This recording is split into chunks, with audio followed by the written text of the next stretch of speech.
पाहिजे। लाडकी बहीण योजनेमधून 92 लाख नावं वगळल्याचा विजय वडेट्टीवार यांनी आरोप केलाय। तर ई-केवायसी नंतर 1,67,00,000 महिला पात्र झाल्याचं आदिती तटकरे यांनी म्हटलंय। दरम्यान योजनेच्या खर्चामुळे राज्याच्या आर्थिक स्थितीवर ताण येऊ शकतो असा कॅगचा अहवाल आहे। लाडकी बहीण योजनेमधून 92 लाख महिलांची नावं वगळण्यात आल्याचा आरोप काँग्रेसच्या विजय वडेट्टीवारांनी केलाय। मात्र वगळण्यात आलेल्या लाभार्थ्यांचा आकडा वाढवून सांगितला जात असल्याचा दावा महिला आणि बालविकास मंत्री आदिती तटकरे यांनी केलाय। महिलांच्या संदर्भात 92 लाख महिलांचं जर वगळलं आहे आतापर्यंत तो आकडा समोर येतो आहे। आता हे जर पुन्हा मतदानासाठी जातील तर गावातील महिला यांना जा विचारतील। नीतिमत्ता या सरकारची संपली आहे।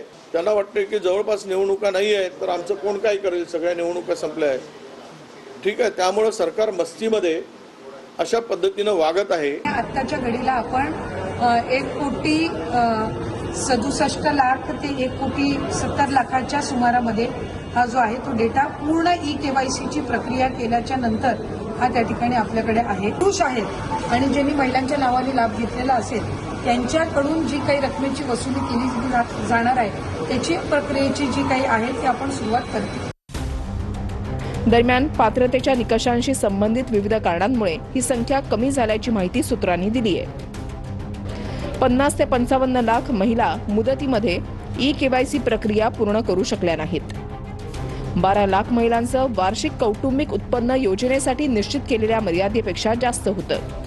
4.5 लाखांहून अधिक महिलांचं वय 65 वर्षांच्या कमाल मर्यादेपेक्षा जास्त होतं। 14,000 पुरुषांनी या योजनेचा लाभ घेण्याचा प्रयत्न केला होता अशी माहिती सूत्रांनी दिली आहे। देवाभाऊ आणि शिंदे भाऊंना एकच विचारणा आहे की तुम्हाला आता लाडक्या बहिणींवरचा खर्च दिसायला लागलाय का?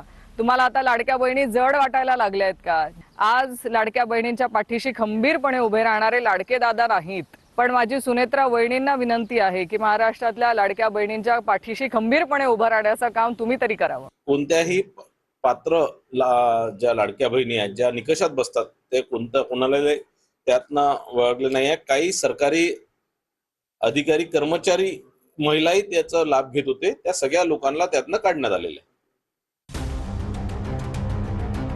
दरम्यान कॅगच्या अहवालातही या योजनेतल्या त्रुटी समोर आल्यात।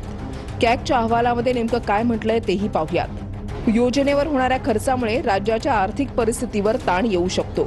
3,541 कोटी अतिरिक्त खर्चाचं कोणतंही समर्थन करता येणार नाही असं कॅगच्या अहवालामध्ये म्हटल्याचं वृत्त इंडियन एक्सप्रेस या वृत्तपत्रानं दिलंय।